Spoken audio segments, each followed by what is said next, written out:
professor.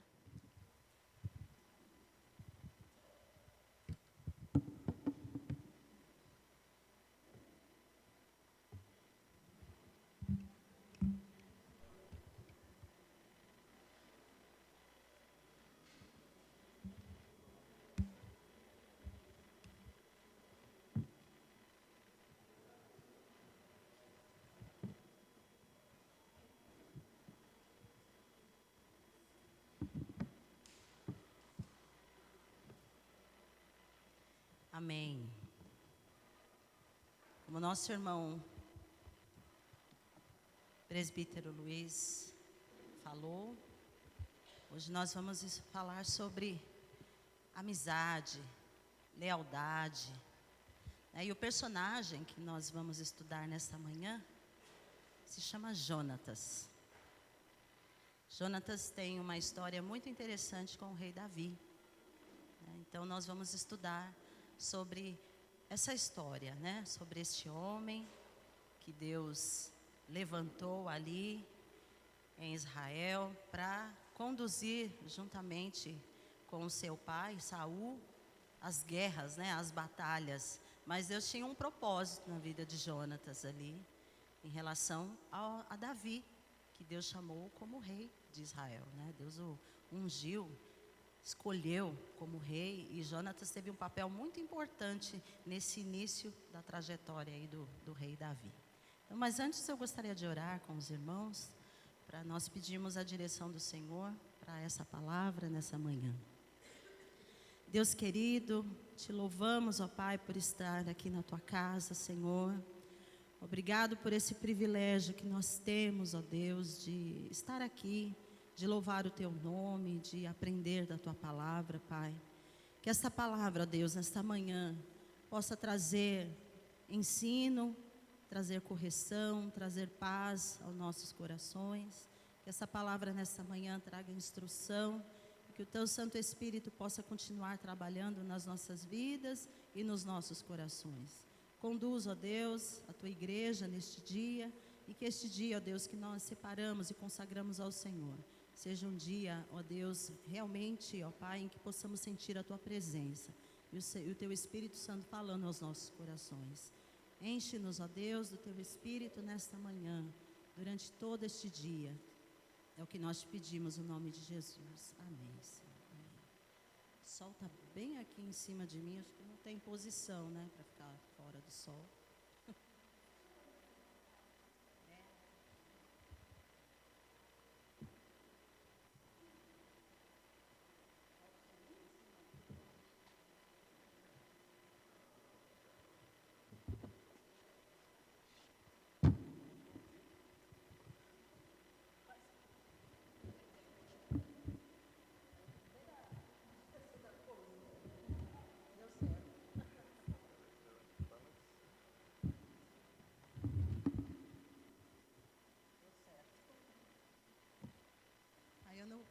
Aí se o sol virar, ele vai vir para cá de novo, mas tudo bem.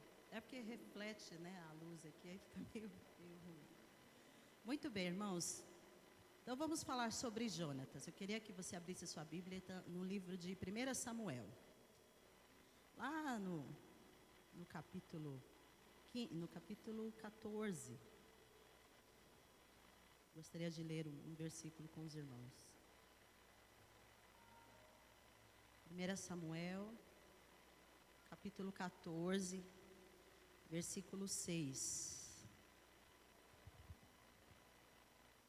Esse é o versículo chave da nossa lição, mas nós vamos ler outros textos a respeito de Jonatas, e Davi, dessa história. Então, primeiro vamos ler esse versículo e depois a gente vai lendo os outros textos.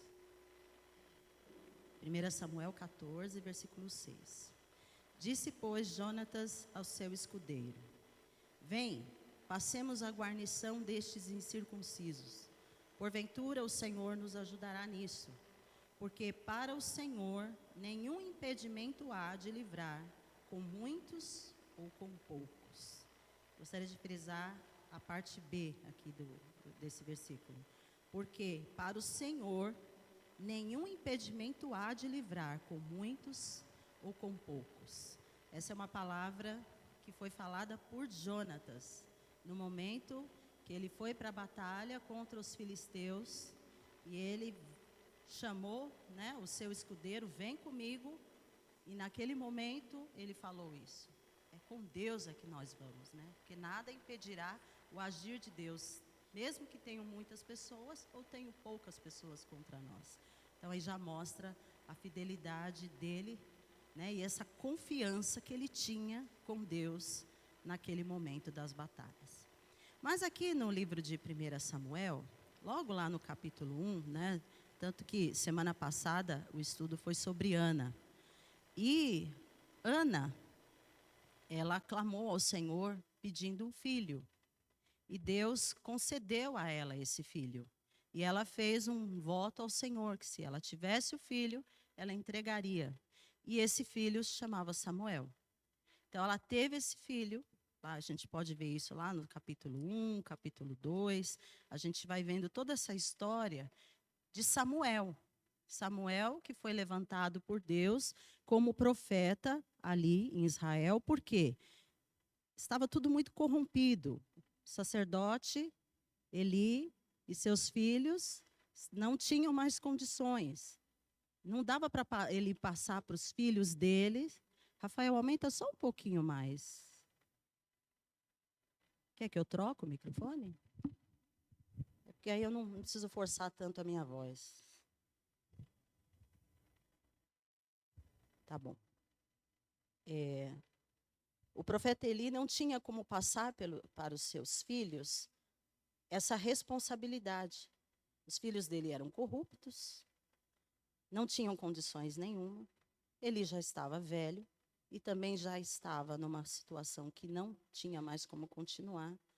Então, quando Ana pediu a Deus um filho e fez esse voto ao Senhor, esse filho será teu, Deus. Deus pegou aquela mulher estéril, deu a ela um filho, ela teve esse filho e colocou o nome de filho de Samuel e o entregou ao Senhor. E Samuel passou daquele momento a ser do Senhor e seria ele o substituto de Eli como sacerdote. Porque Deus ia fazer nele aquilo que ele queria fazer, porque em Eli já não era mais possível.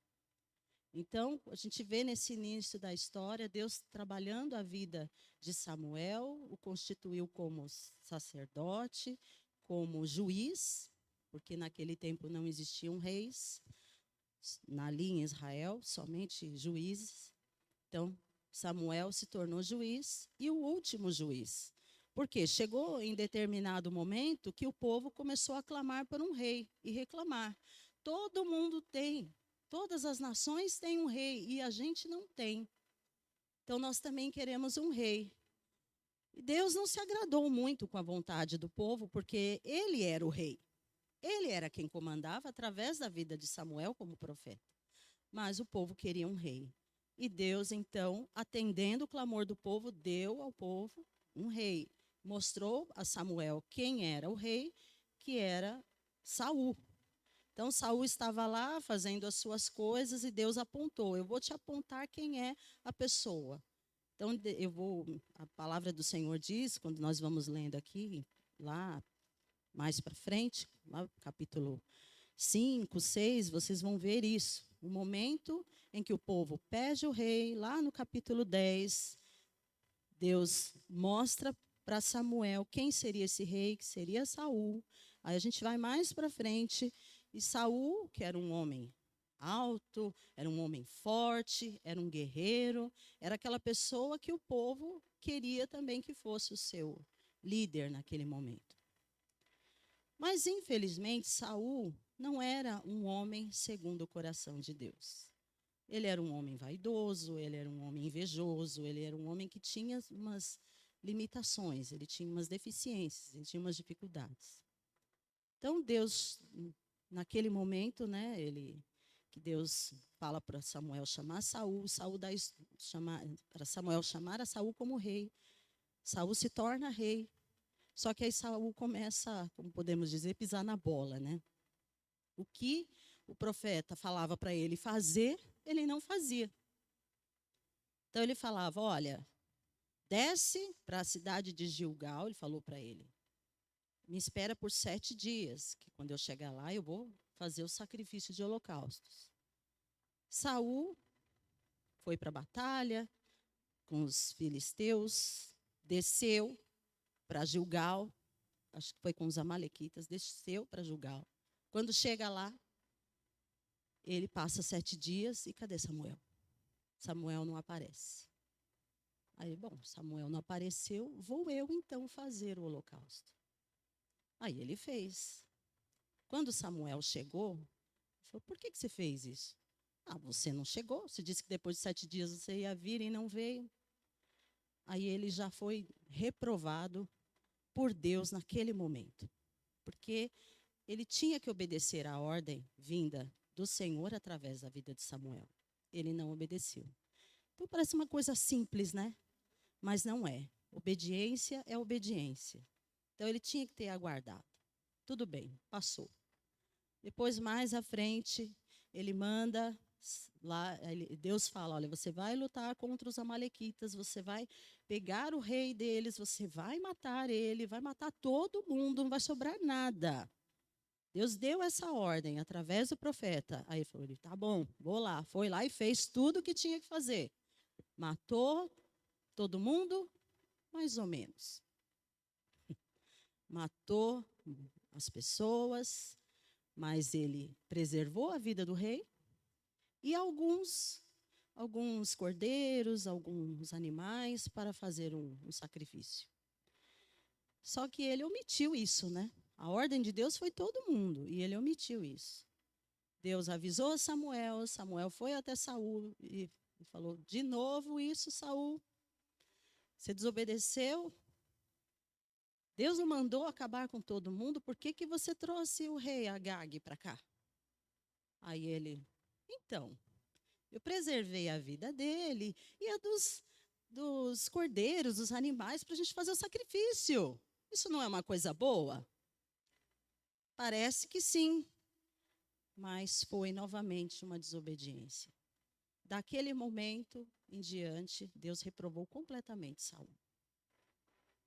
Totalmente. Não quero mais você como rei. Vou levantar em Israel um homem segundo o meu coração. Um homem que realmente vai obedecer. Então Samuel foi lá, pegou, terminou, né, de fazer o serviço. Foi lá, liquidou com a vida do rei, né, dispensou o que ele trouxe, né, dos despojos, né, que você lê na palavra, ele trouxe despojos. Né? Então, liquidou com aquilo, não era isso que Deus pediu. E a gente precisa aprender com isso, né? Obediência. Hoje a gente não escuta através de um profeta vindo a nós falar. Faça isso, faça aquilo. O próprio Deus, através da sua palavra, já nos ensina. Então a gente precisa corresponder à palavra do Senhor com obediência. Mas seguindo adiante, como ele foi reprovado por Deus, Deus levantou uma outra pessoa e mandou Samuel. Samuel, agora vai procurar, vai lá para a casa de Jessé, porque ali está o homem que eu quero que seja o rei de Israel. Aí ele foi, encontrou todos aqueles filhos de Jessé, até que Deus mostrou o último, que era Davi.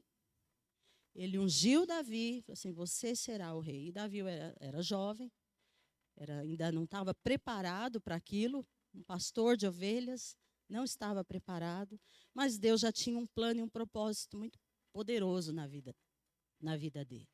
Foi quando, na guerra contra os filisteus, aparece aquele baita gigante, Golias, falando que ia matar todo mundo, que ele era poderoso, que ninguém era por ele e que ninguém acabava com ele. Aí vai Davi, na força do Senhor, com 3 pedras, uma funda, né, que parece uma coisa que não faz sentido, porque quem faria aquilo realmente era Deus. Ele não tinha condições nenhuma, pela estatura do gigante, a dele lutar pessoalmente contra ele, mas ele disse, eu vou na força do Senhor. E Deus fez aquilo que ele tinha que fazer naquele gigante. Eu estou encurtando as histórias, irmãos, para a gente chegar em Jonatas, para não ficar só aqui. Depois os irmãos vão entender porque eu falei tudo. Aí ele joga aquela pedra, mata o gigante, entrega a cabeça do gigante. E Saul, que desacreditava de Davi naquele momento, poxa, realmente Deus agiu através da sua vida. Mas até ali ele não sabia ainda que Davi seria o rei. Aí entra essa figura, Jonatas. Então, lá no capítulo 18, eu gostaria que você fosse até lá agora. No capítulo 18, a gente vai perceber aqui uma situação muito interessante do que Deus fez. Jonatas era um dos filhos do rei Saul. E Jonatas era um guerreiro. Ele era como o pai dele. Ele ia para as batalhas, ele guerreava, ele era corajoso, né? Se você vai lendo toda a história, né, tem um momento aqui que Jonatas, ele chama seu escudeiro, né, que foi o texto que nós lemos, vem, vamos lá, vamos acabar com esses filisteus. Ele sobe, engraçado, na minha Bíblia está escrito, ele sobe engatinhando, né, e o escudeiro atrás, e ele, a estratégia dele? Eu vou derrubando e você vai matando, eu vou derrubando e você vai matando. E nisso matou um monte de gente. Então ele era estrategista, ele era forte, era um rapaz que realmente confiava em Deus, porque quando ele disse, vou fazer isso, ele falou, que sejam muitos ou poucos, Deus vai fazer por nós. Quando ele vê, né, aquele menino, Davi, aquele rapaz, mais ou menos, devia ter mais ou menos como ele, assim, né? Imaginem dois jovens mais ou menos da mesma idade, porque a palavra do Senhor não nos fala a idade deles. Na pesquisa que eu fiz, Jonatas tinha mais ou menos uns 30 anos, então talvez ele fosse um pouquinho mais velho do que Davi. Mas ele vai para ver aquele menino que derruba aquele gigante e ainda fala, eu vou pela força do Senhor. Aí é como se ele dissesse, opa, esse é dos meus, né? Ele confia em Deus da mesma forma que eu confio. Aí no capítulo 18, gostaria que os irmãos abrissem ali, eu gostaria de ler esse trecho, versículo 1 até o versículo 5. Sucedeu que, acabando Davi de falar com Saul, a alma de Jonatas se ligou com a de Davi. E Jonatas o amou como a sua própria alma. Saul naquele dia o tomou e não lhe permitiu que tornasse para a casa de seu pai.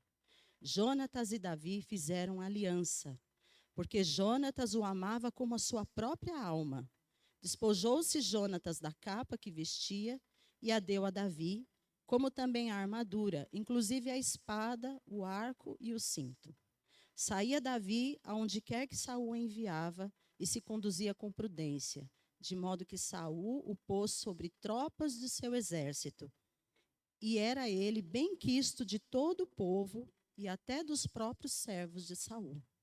Então, logo depois que ocorreu toda aquela situação da morte do gigante Golias, Deus tem um plano na vida de Davi e ele une a amizade desses dois homens.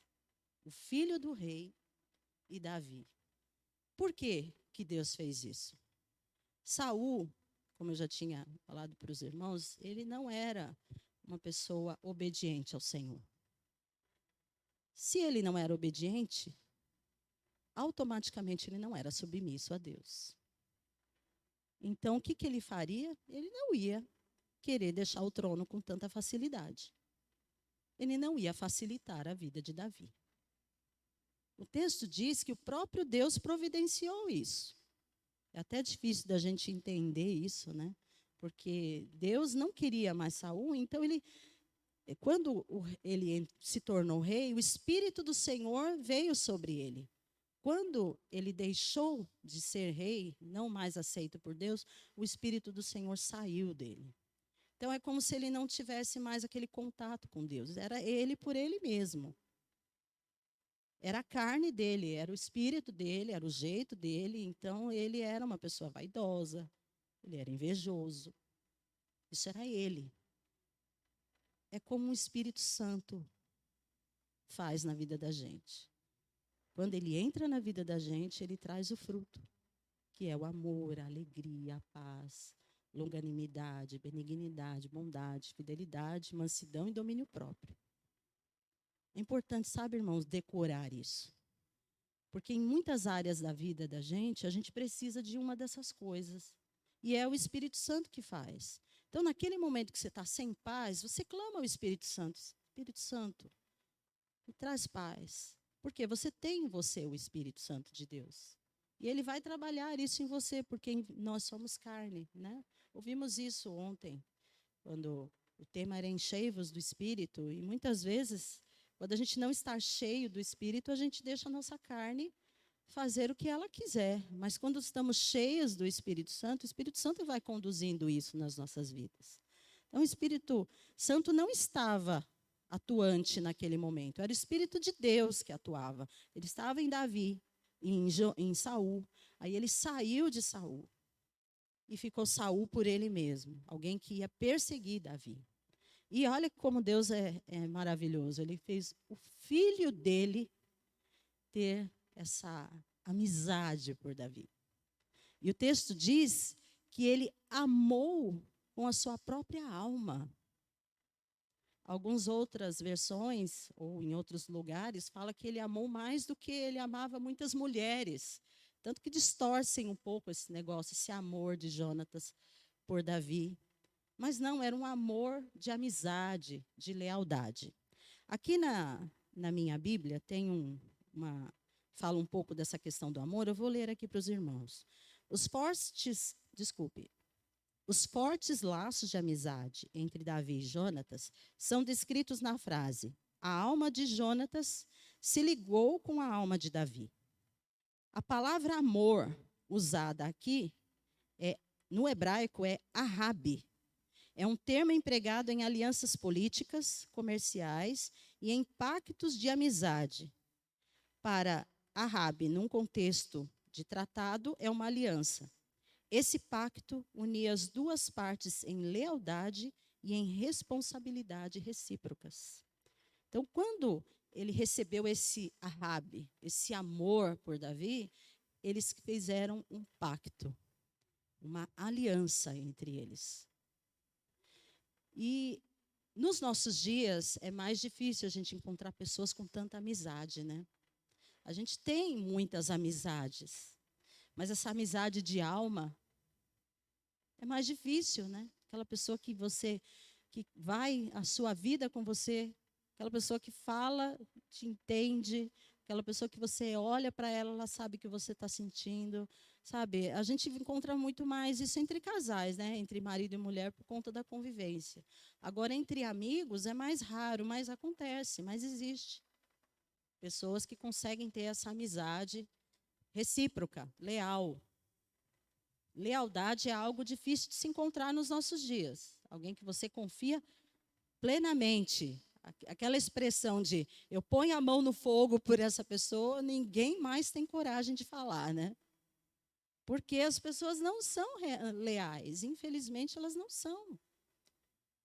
Mas essa lealdade que nós vamos aprender aqui com Jonatas e Davi, ela aconteceu. E Deus tinha um propósito, que era Davi se tornar rei de Israel. Por quê?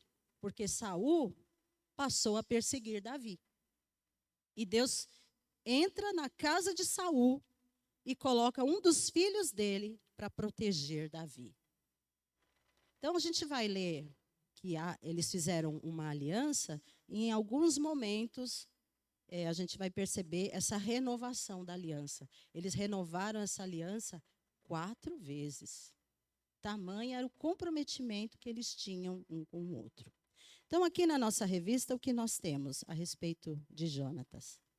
Entre os heróis veterotestamentários, sobressai a figura de um jovem valente e guerreiro, que marca a presença nas páginas da história hebraica como um símbolo perfeito de lealdade e amor sincero.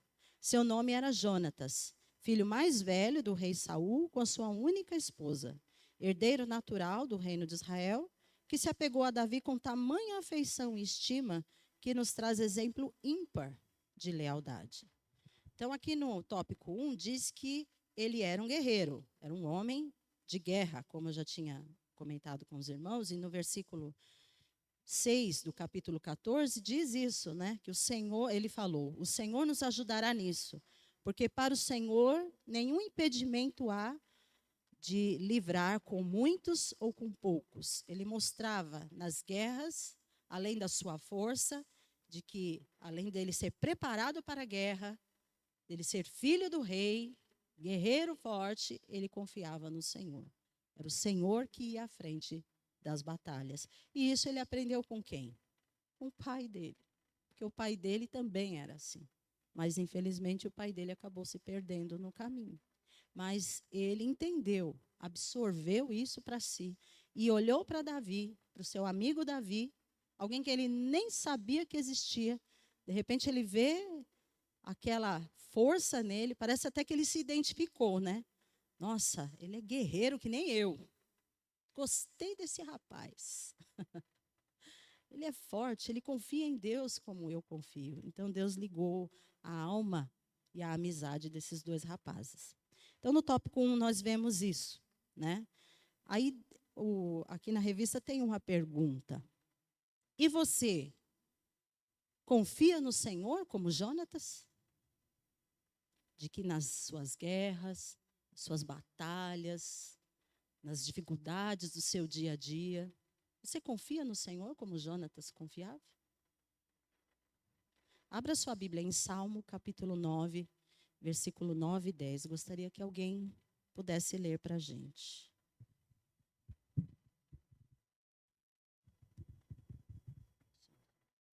Eu vou levar o microfone até aí. Salmos 9, de 9 e 10. Alguém pode ler para nós? Espera aí, Neuza. Espera aí, por conta da live. Em ti, pois, confiam os que conhecem o teu nome, porque tu, Senhor, não desamparas os que te buscam. Esse microfone aí está com problema, irmão. Pode deixar. Obrigada, viu? Em ti, Senhor, confiam os que te buscam. 9, versículo 9 e 10.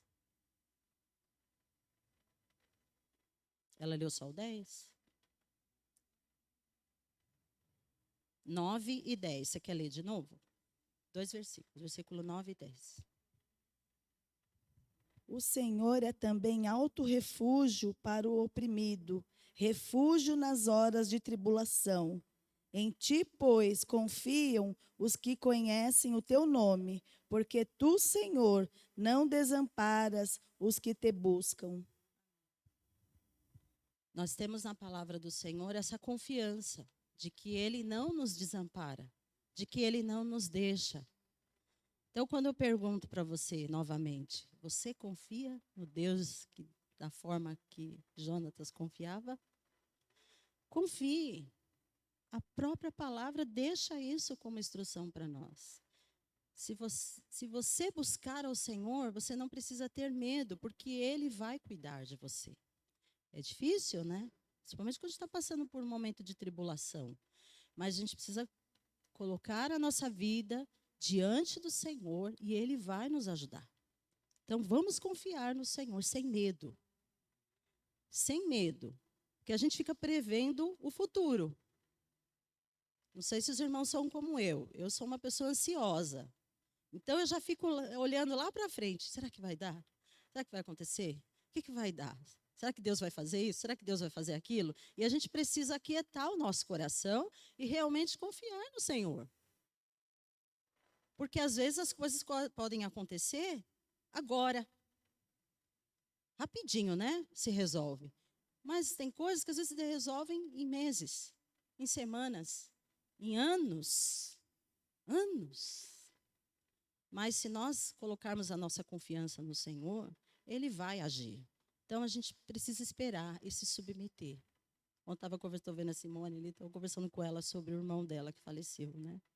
E ela falando com outro irmão para ele, tenha paciência, Espera, Deus está no controle. No momento certo, Deus vai fazer a vontade dele, porque a vontade da família sai desse quadro de doença, né?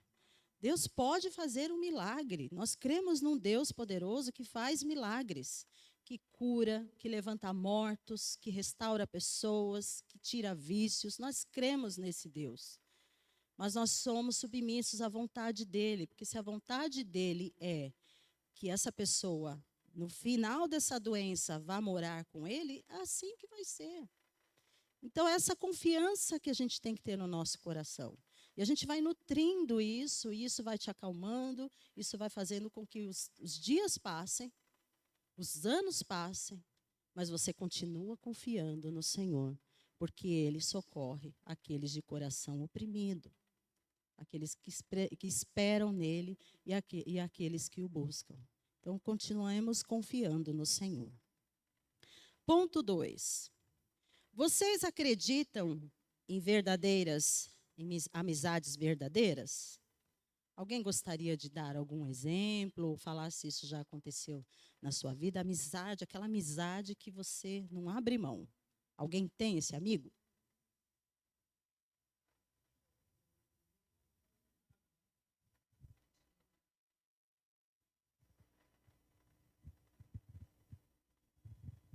Paz, igreja. Ah, meu patrão, né? A gente se conhece já há 23 anos, né? O Eduardo tinha 6 anos. E de lá para cá, a gente trabalhamos no calçado junto, né? Na Dibs. E as lojas que ele foi me levando. Aí hoje ele tem uma loja, eu tô com ele, né? Então eu acho que, né? É uma pessoa que você pode confiar, né? Alguém mais tem um bom amigo aí que pode confiar?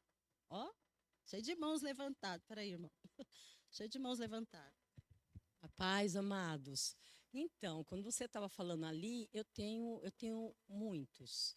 Eu tenho a turma da intercessão de manhã, que ali, além da gente se orar por todos, nós compartilhamos, a gente chora, a gente ri, a gente fala coisas que a gente não falaria para outras pessoas. Então, assim, eu me vejo assim como, né, Davi e Jonas, da mesma maneira. São pessoas em que eu tenho certeza. Quantas irmãs aqui, quantas pessoas nós estamos no nosso particular ali, a gente se abre, fala. Então, assim, eu tenho muitos aqui na igreja, como eu tenho a minha irmã Diva, que além de ser minha irmã, ela é minha companheira de amizade, de compartilhar, de estar ali na alegria, na tristeza, de dar bronca em mim. Uma hora eu sou mãe dela, outra hora ela é minha mãe, uma hora eu sou advogada dela, ela é minha. Então, assim, eu tenho vários. Se eu olhar aqui para cada rostinho, eu sou até atrevida de falar que essa igreja do Jacuí são meus amigos verdadeiros, que eu amo e qualquer um que eu chamar aqui eu posso conversar, confiar. É claro que tem aquele do dia a dia que você está vendo todo dia. Então, eu posso dizer que eu tenho amigos verdadeiros e eu louvo a Deus por cada um de vocês aqui na igreja do Jacuí. Paz, igreja. Em primeiro lugar, eu tenho Jesus, né? Que ele é meu amigo, né? Em todas as horas, todas as horas. Mas também nós temos nossos amigos de carne, como diz a Dinaí. Também tenho várias amizades assim. Tem pessoas até que não são evangélicas, mas são pessoas muito fiéis, assim, em relação à amizade, né? Eu tenho a minha comadre, algumas pessoas aqui conhecem. O nome dela é Solange, mas nós chamamos ela de Bibi. Né, ela já veio algumas vezes aqui na igreja. Eu peço até que os irmãos orem por ela, porque ela é uma pessoa, assim, para mim, assim, e a minha família também que conhece ela é uma pessoa muito bacana. Só falta Jesus. Eu sempre falo de Jesus para ela. Ela é uma pessoa assim difícil em relação a isso. Ela entende muito. Muitas vezes ela fala: "Ai, eu estou orando, ora por mim, né? Eu sei que você ora, eu estou orando por tal situação." E várias situações que eu passei assim, ela sempre teve comigo. Sempre teve comigo. Ela costuma dizer assim: "Se você chorar, eu choro também.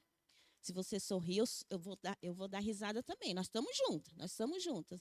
E é uma pessoa, ela é bem baixinha, né, menor que eu. Consegui achar alguém menor que eu. E ela fala: Ah, nós somos amigas desde pequena. Falei, então nós vamos ser sempre amigas, né? Porque eu sou pequena e você também é uma pessoa maravilhosa.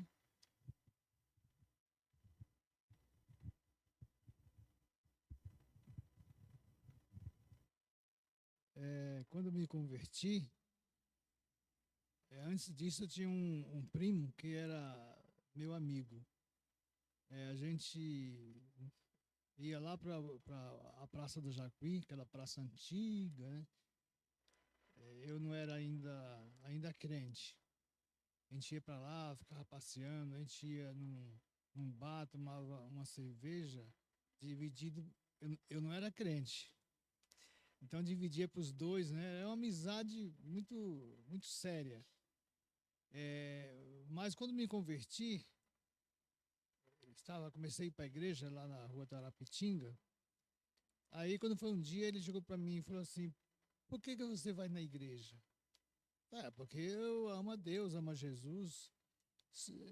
Só para você ser uma pessoa direita, olha, eu não sou crente, mas eu sou uma pessoa direita. Eu não tenho vício, não xingo, não digo palavrão. Eu tenho todas as qualidades. Então, para mim ser direito e ser correto, eu não preciso ir na igreja.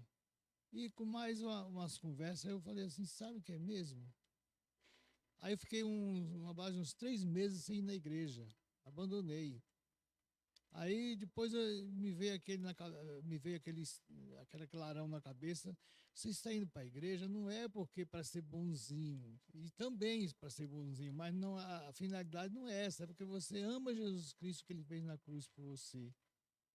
Aí eu caí em mim, sabe? Foi assim, abri meus olhos, e aí eu comecei aí voltei para a igreja. Então isso, em resumo, quer dizer o seguinte, que nós temos nossos amigos aqui na Terra, mas devemos confiar neles, mas não, digamos assim, igual confiamos em Jesus, porque se nós somos falhos, eles também.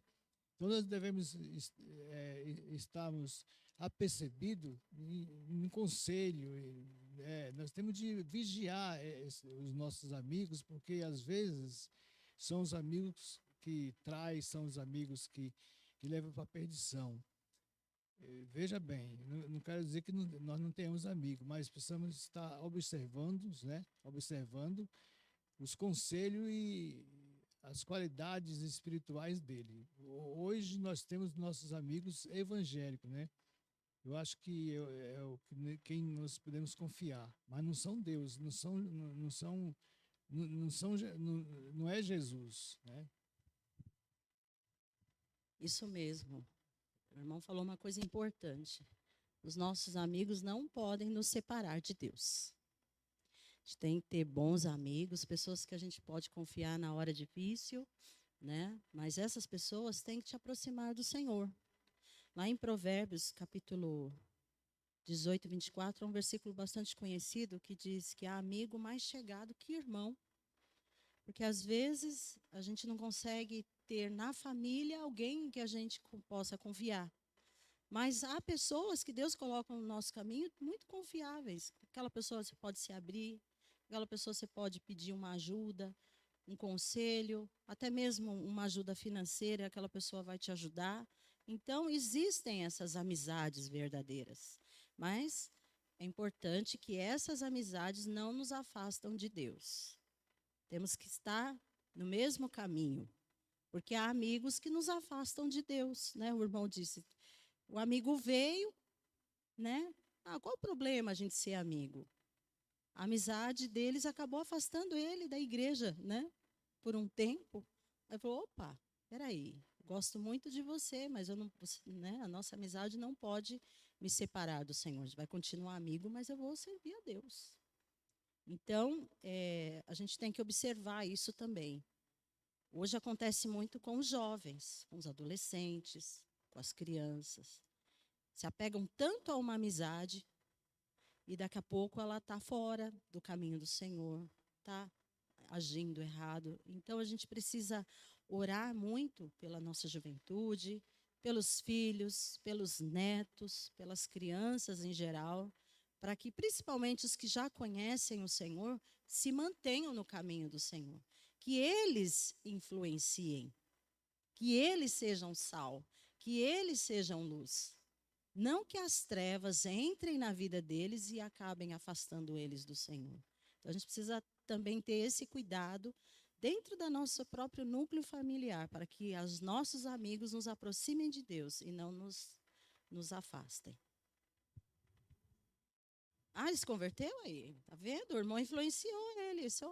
Isso sim é uma amizade. Isso sim é uma boa amizade.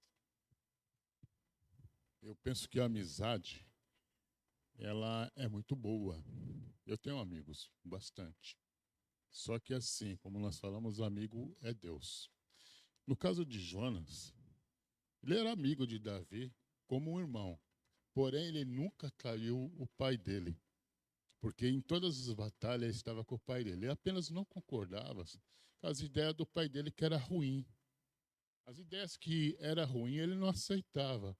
E por ele saber que Davi era uma pessoa conceituada perante Deus, porque ele derrubou ali o Golias. Então, Davi ele pegou uma amizade, um carinho, Jonas pegou uma amizade, um carinho por Davi, de chorar em todos os momentos. Porém, ele nem em um momento ele deixou o pai dele nas batalhas. E é a mesma coisa nós para com Deus. Deus está conosco em todo o tempo. Eu posso ajudar meu amigo, eu posso auxiliar o meu amigo, porém, se o meu amigo discordar de Deus, no termo que Nosianiso falou aí, eu me converti, o amigo começou a falar alguma coisa, eu larguei e depois eu pensei, Deus é Deus, eu não preciso disto. Então, se retornou para Cristo. Então, a gente, em primeiro lugar na nossa vida, é Cristo. Depois é a nossa amizade, com certeza. Isso mesmo. Tem esse aspecto, sim. Jonatas, ele não deixou o pai. E olha, o pai dele foi ruim com ele. Que tem um determinado momento ali que Saul, né, num banquete, numa festa que eles fazem, Davi não vai. E Jonatas pergunta para Jonatas, cadê teu amigo que não está aqui, né? Isso foi uma estratégia que eles criaram entre eles. Você não vai lá, porque meu pai ele quer pegar você.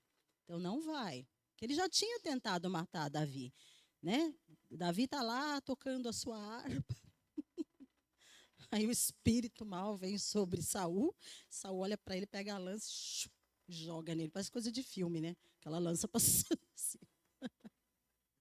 Eu fico imaginando, irmãos, eu leio essas histórias bíblicas e eu vou um pouquinho além. Imaginando, né, a cena. Né, Davi ali tranquilo e Saul tentou matar. É que Deus não permitia isso. Quando ele faz essa festa, ele pergunta para Jonatas, Jonatas, cadê Davi? Aí ele não veio, aí ele olha para ele assim, você sabe, né? Aí ele pega e joga uma lança dessa no próprio filho. Né? Mesmo assim, Jonatas permaneceu junto com o pai, né? Como o Niro lembrou, ele nas batalhas, ele ia com o pai dele, apesar dos pesares, porque Deus tinha um propósito naquilo, era proteger Davi. E a amizade entre eles não foi uma coisa natural, né? Amizade é uma coisa que você vai construindo, né? Mas com os dois, não, foi automático. Então, Deus fez aquilo acontecer. Eu preciso de alguém ali dentro do palácio que proteja o meu servo. E ele usou o próprio filho do rei. Então, Jonatas era esse rapaz, leal ao pai, na questão das batalhas, mas também muito fiel a Davi, por conta do amor e da aliança que eles fizeram entre eles.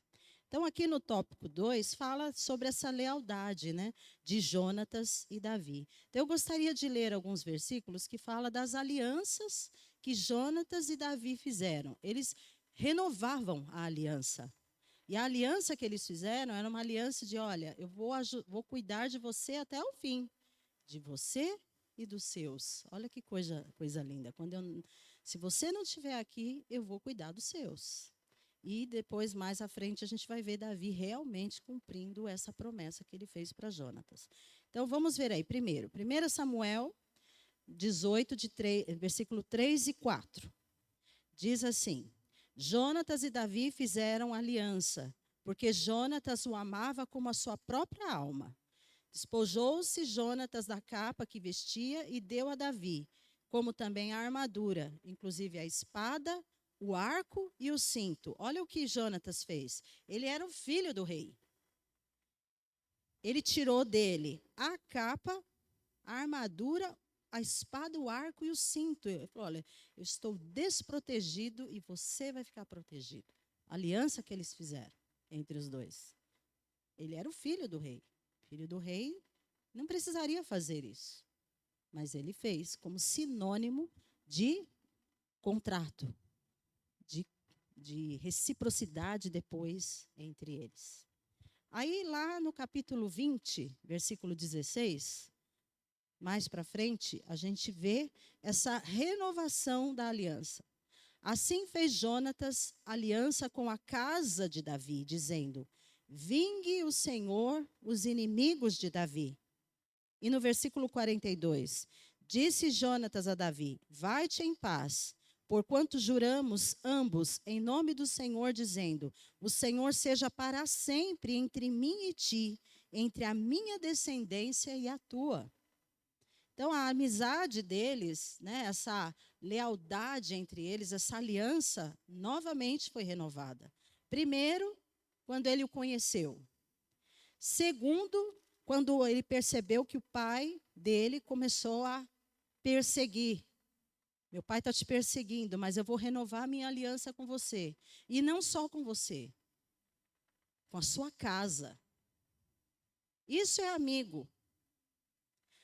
Hoje em dia, a gente não tem, na nossa igreja, né, evangélica, a gente não tem o hábito de padrinhos, né, de batismo, porque a igreja não batiza crianças.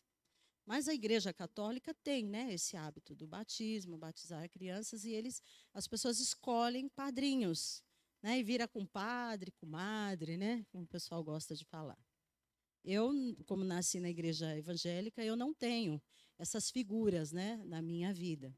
Mas quem nasceu na igreja católica deve ter os seus compadres, suas comadres.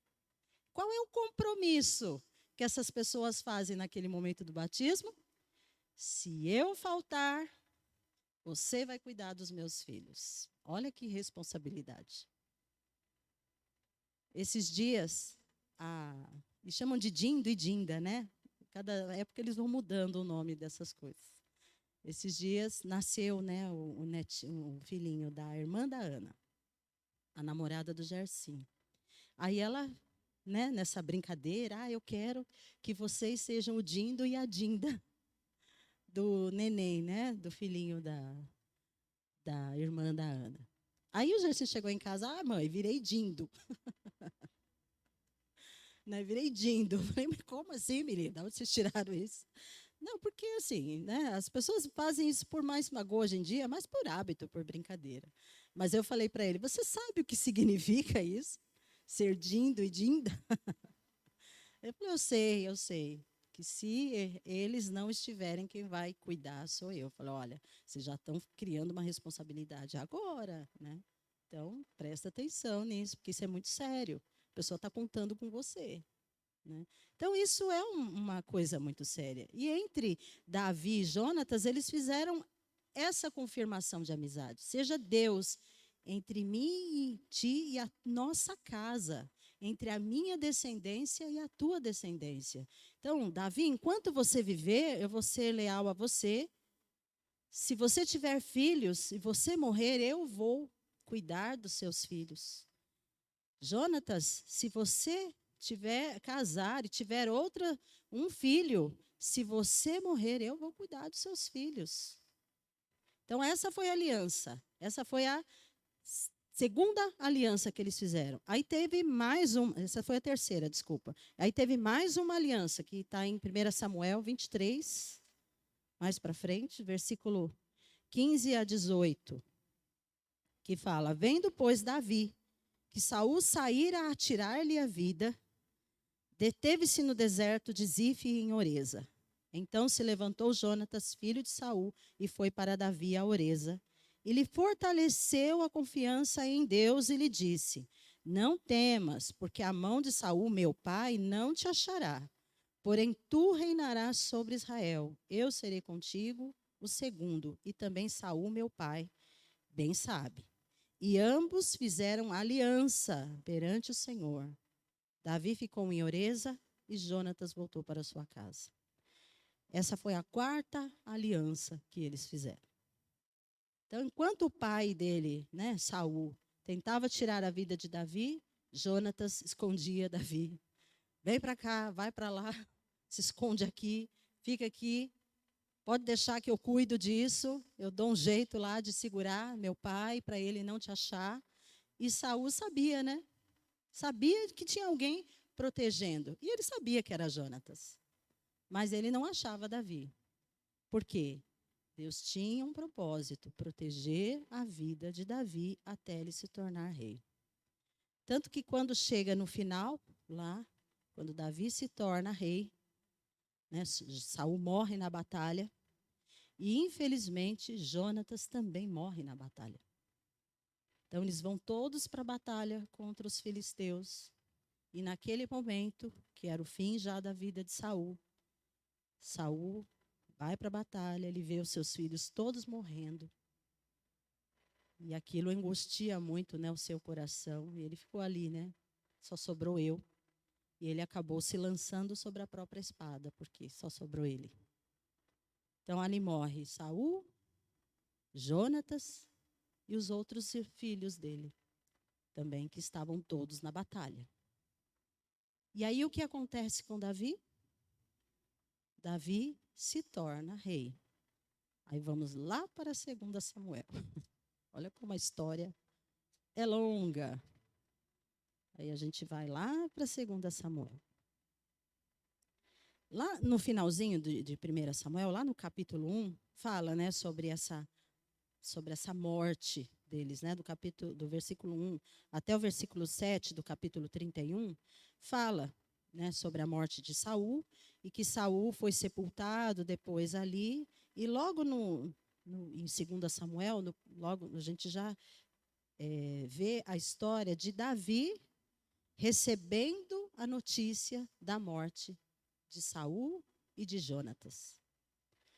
Você imagina, né? Quando a gente perde um parente muito próximo, a dor que é. Para Davi não foi diferente. Ele sentiu uma dor muito profunda por ter perdido um amigo. Aquele amigo que ele confiou o tempo todo e que ele pôde confiar de que eles estariam juntos. Então, Jonatas mostra para Davi a lealdade e a fidelidade dele nessa amizade. E foi uma amizade que Deus estabeleceu. Então, enquanto eu estudava essa lição, eu fiquei pensando, Senhor, que nós encontremos amigos assim, fiéis, que vão com a gente até o fim. Aquela pessoa que você pode confiar em tudo. É difícil a gente encontrar pessoas assim. Eu fico feliz de ver os irmãos contando. Eu tenho um amigo, eu posso confiar numa pessoa. É tão prazeroso isso, né? Na minha vida, eu tenho uma prima que a gente cresceu junto. Né? A gente tem uma diferença de 3 meses de uma para outra. E até hoje, o que acontece na vida dela, ela me conta, o que acontece na minha vida, eu conto para ela. E a gente tem uma amizade que parece que é de irmãs. A gente não se vê com frequência. É difícil, né? Às vezes, a gente se encontrar por conta dos compromissos dela e do meu. Mas quando a gente se encontra, não dá para ficar 1 hora conversando. A gente fica pelo menos umas 3 horas trocando ideias, né? Então, e é gostoso você ter uma pessoa assim, uma pessoa que você sabe que está pronto para te ouvir, que está torcendo por você, que está ali junto com você, que está orando por você, que está junto com você nas questões da sua vida, te apoiando, ela te apoia, você a apoia. É uma grande amizade. É a amizade que a Bíblia fala, que é amigo mais chegado que irmão, porque às vezes com irmão a gente não consegue ter tanta afinidade. É lógico que a gente vê, né, no caso da Dinaíra e da Diva, elas têm muita afinidade. Eu, no meu caso, tenho 2 irmãos homens. É mais difícil para mim ter mais afinidade com eles. Entre eles, acho que é mais fácil. Aí eu falo assim para as irmãs aqui da igreja, Deus não me deu irmãs de sangue, mas me deu um monte de irmãs aqui. mulheres que oram por mim, que conversam comigo, que intercedem, que me olham no olho com amor. Isso faz diferença. Isso faz diferença. Saber que uma pessoa está orando por você. A gente não sabe o que as pessoas estão vivendo, né? No seu dia a dia. A gente não sabe. A gente tem as nossas lutas, a gente tem as nossas alegrias. Mas quando alguém te encontra, te abraça, irmã, eu te amo, não esqueço de você, isso traz força ao seu coração. Sentir sua falta, poxa, que bom que você está aqui. Isso faz diferença. Vê como amizade é uma coisa importante. E Deus nos fez uma família de muitos irmãos, de muitas irmãs, de muitos amigos. Pessoas com quem a gente pode contar, pessoas com quem a gente pode perceber que realmente estão próximos de nós. Né? Hoje eu estou aqui, só eu. Meu pai está numa igreja, minha mãe está numa igreja, meu irmão está numa outra. A gente parece que fica meio, nossa, estou me sentindo só. Mas aí Deus mostra para a gente, não, a família é tudo isso. Obrigada, Cleusa. A família é tudo isso. Não é, tá vendo as irmãs?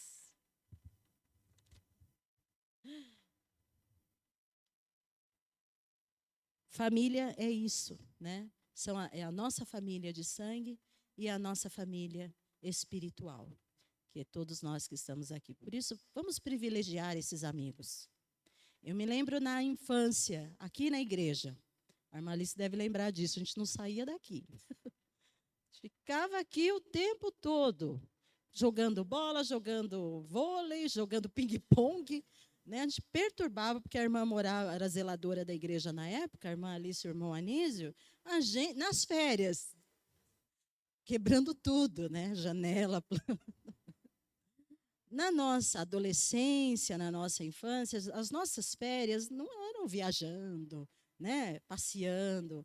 Os nossos amigos estavam aqui na igreja. E que infância eu tive. Irmãos, ó, a Ruth lembra disso, porque a gente é da mesma época. Então, tinha as EBFs, né, que era a Escola Bíblica de Férias, mas também tinha aqueles momentos que a gente vinha para cá. Vamos para a casa do Samuel. Não era nem a igreja, era a casa do Samuel. Vamos para a casa do Samuel. E a gente ficava jogando ping-pong. Mãe, eu louvo a Deus pela sua vida, que naquele tempo teve paciência com a gente.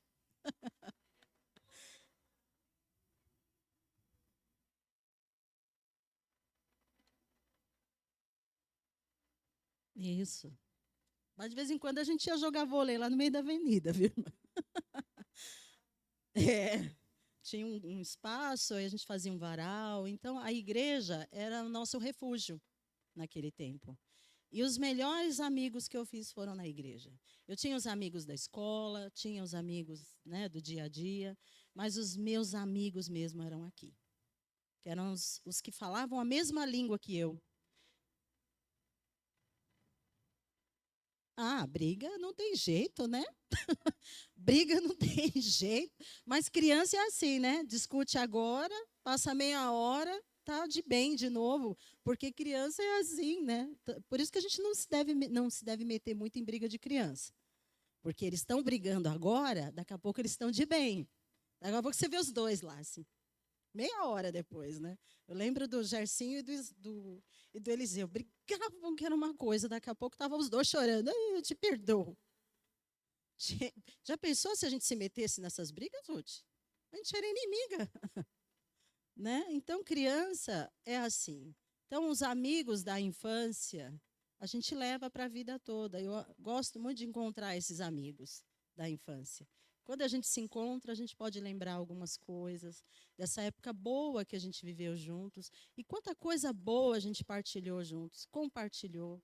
Aprendia a palavra de Deus juntos, cantava os cânticos juntos, ministrava louvor juntos, equipe Maranata, cantava todo mundo junto. Gente, é um período que a gente tem que incentivar. E eu sempre incentivei os meus filhos. Seus amigos estão na igreja. Os de fora, você tem amizade, sabe? Seja sal, seja luz, mas toma cuidado. Mas aqueles que pensam como você vão te ajudar a te fortalecer na fé. Vão permanecer com você, vão te dar conselhos baseados na palavra de Deus. não naquilo que está pensando. E é difícil para os nossos jovens e para as nossas crianças encontrarem amigos assim na igreja.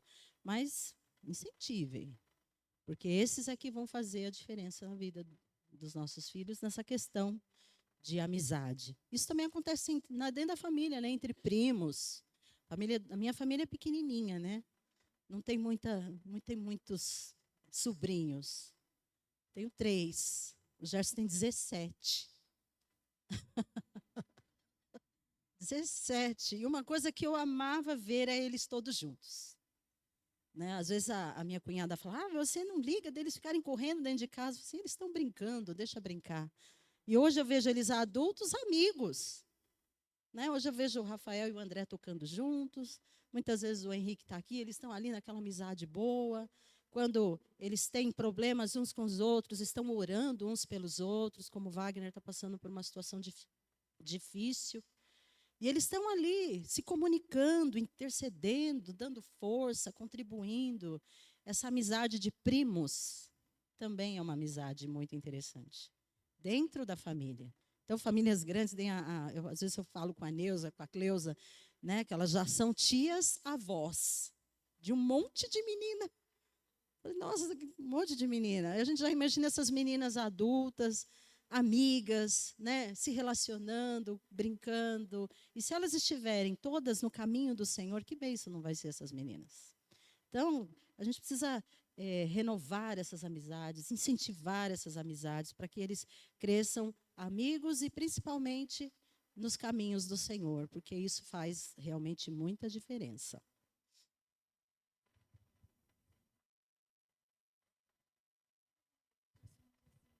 Maduras, né? Mas eu falo assim em relação às mais jovens, que tem que ter muita prudência, sabedoria em questão de amizades, né? Principalmente assim as que vão começar assim um casamento, questão de levar para casa, questão de estar muito uma na casa da outra, né? Então até mesmo eu comento com a Mariana, né? Questão de amizade, questão de assim, tem que estar percebido em tudo, ter muita prudência em tudo, né?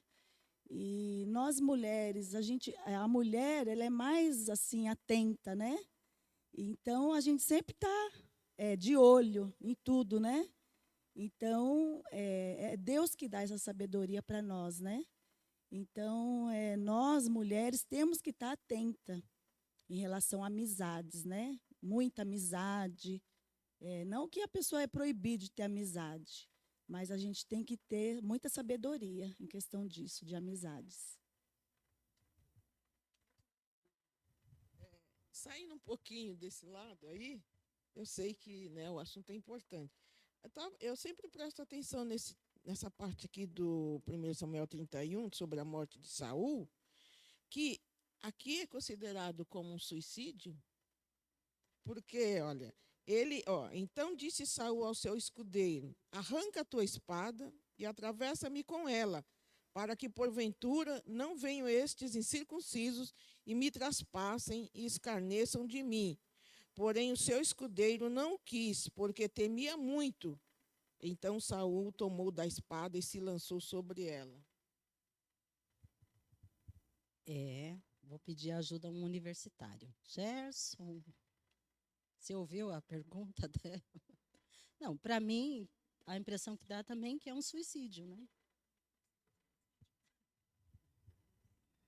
Era comum nas guerras, aqui nós estamos num contexto de guerra, né? Então, era comum numa guerra, quando um determinado exército ou um rei, ele percebia que ele já tinha perdido a guerra, seria capturado e possivelmente seria morto. Ele seria assassinado de qualquer forma aqui, ele morreria aqui nesse dia. Então, assim, por uma questão assim de honra, né, de não querer se submeter ali a uma vergonha em relação ao inimigo, que eles iriam fazer com ele coisas absurdas, né? Então, como foi feito, inclusive, com o corpo dele.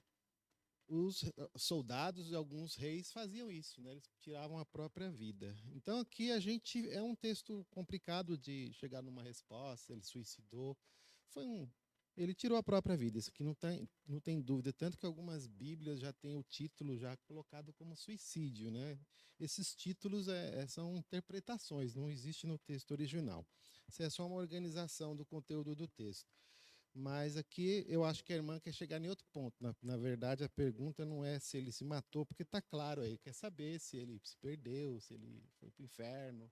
Aí essa discussão acho que a gente não tem como responder, né? Porque entraríamos num ponto aqui de que a gente não tem elementos para avaliar se isso gerou a perda da salvação dele, se ele foi salvo, se ele era salvo, enfim, né? Aqui a gente não tem como dizer se... Eu não tenho dúvida assim, de que ele tirou a vida, que está claro no texto. Agora, quanto ao destino dele depois da morte, aí é difícil de dar uma resposta. Qualquer resposta é uma tentativa.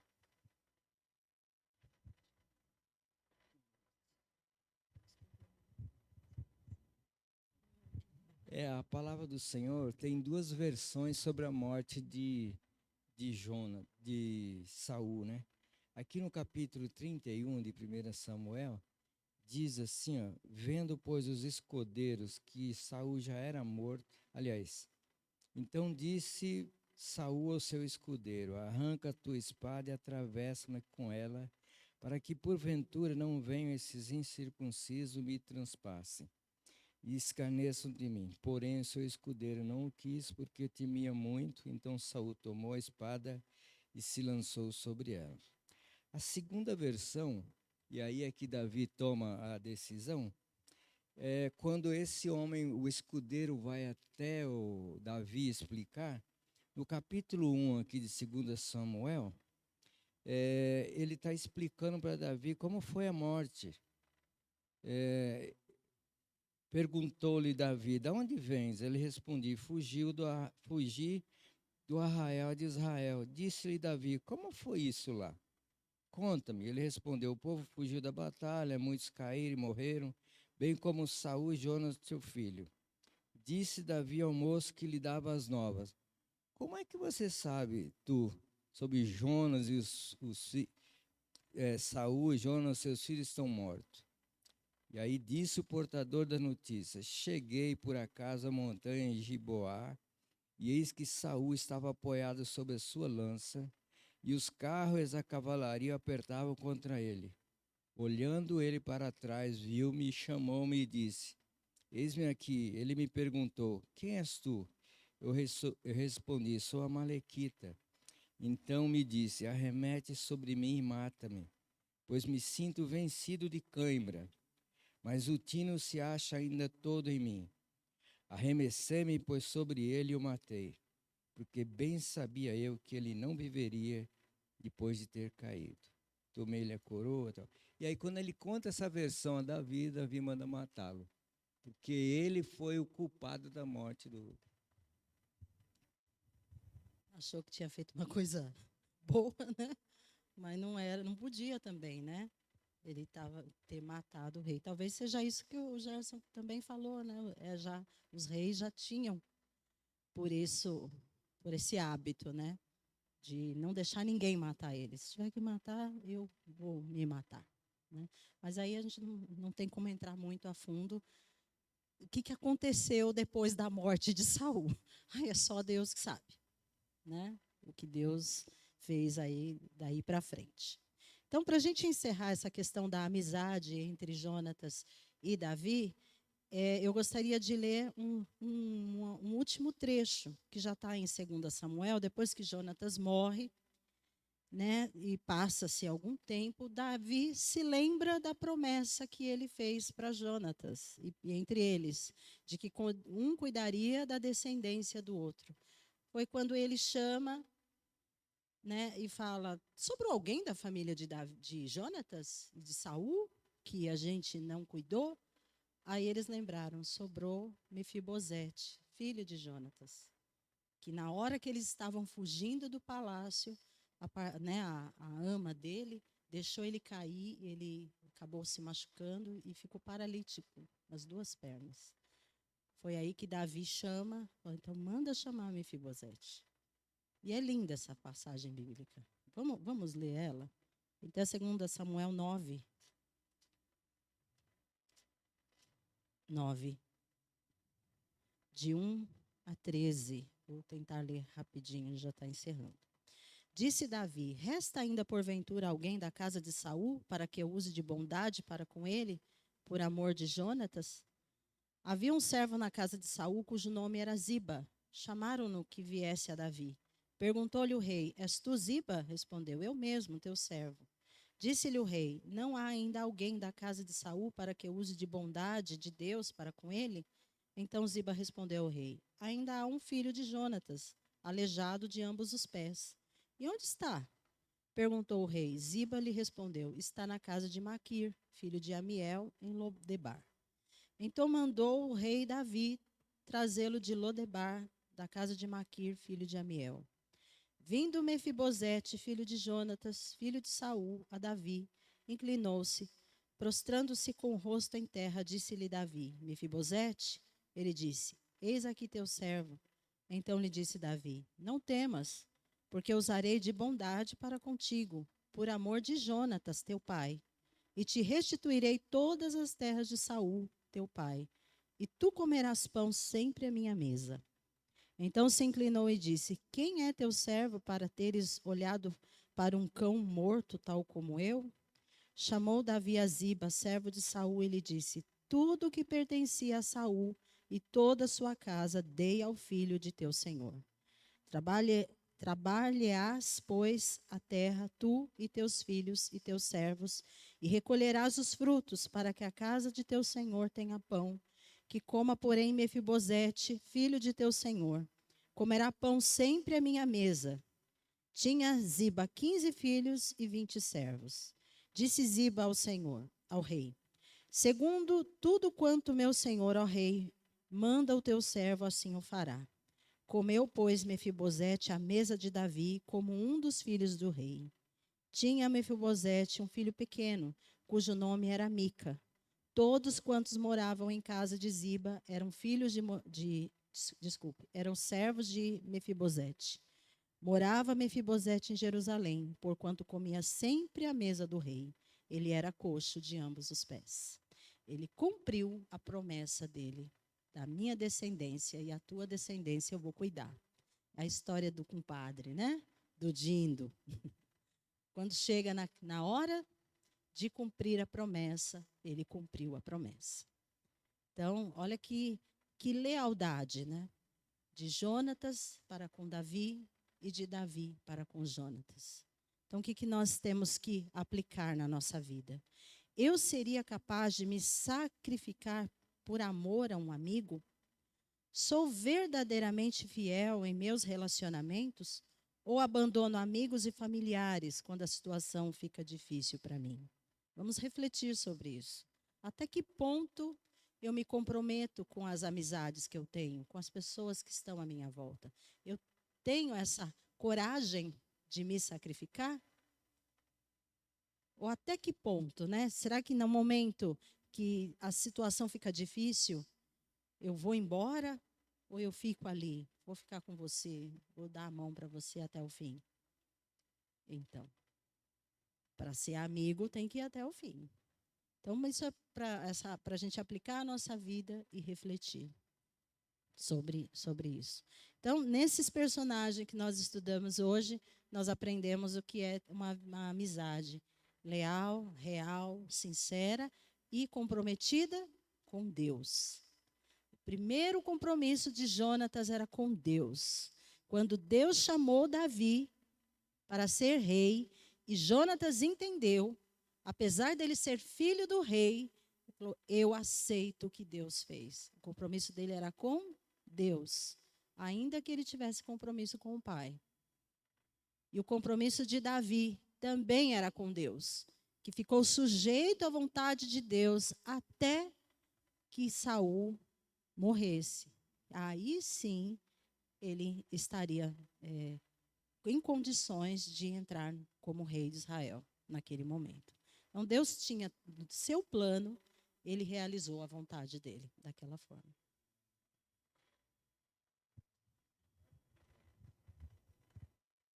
Eu vejo nessa história a simplicidade de Jonas. Porque se ele não honrasse a amizade dele, ele poderia dizer: o sucessor sou eu. Mas como ele honrou a amizade dele, ele disse: o sucessor é Davi, porque Deus quis Davi como sucessor. E muitas vezes na nossa vida, a gente, com o nosso orgulho, com a nossa maneira de ser, a gente acha: não, eu estou em primeiro lugar, o outro não. Então a gente tem que começar a pensar que o outro está em primeiro lugar, não nós. Olhar o outro como superior a nós, né? E encerrando. Vamos para o Novo Testamento, em 1 João. 1 João, capítulo 4.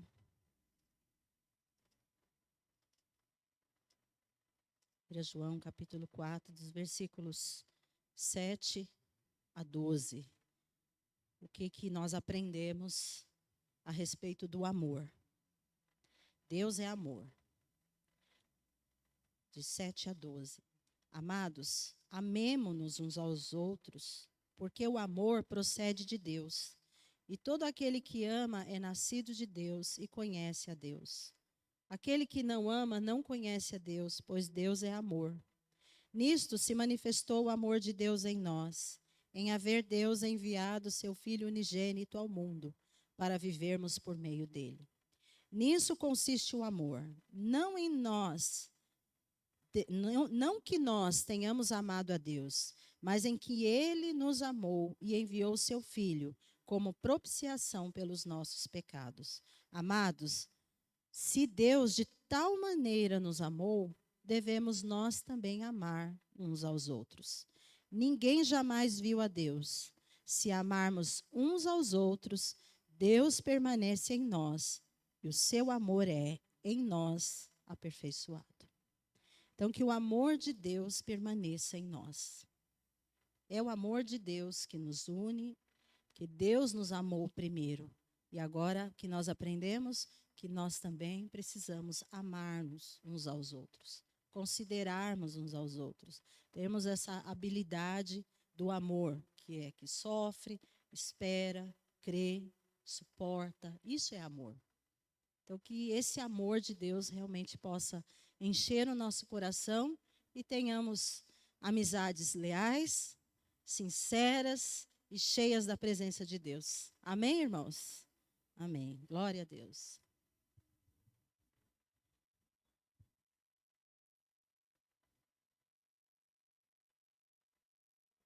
Família, amiga, muitos irmãos. O cântico diz, né? Foi Jesus, né, que fez isso primeiro, né? E por isso nós nos amamos. É Jesus que coloca esse amor. Amém? Vamos ficar em pé, vamos orar e encerrar, né? Tem um aviso? No final agora da escola dominical nós teremos uma assembleia. Acho que o pastor está lá embaixo, né? Você quer falar?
Vamos orar. Senhor, muito obrigado, ó Pai, porque nós tivemos essa oportunidade de compartilhar a Tua palavra juntos.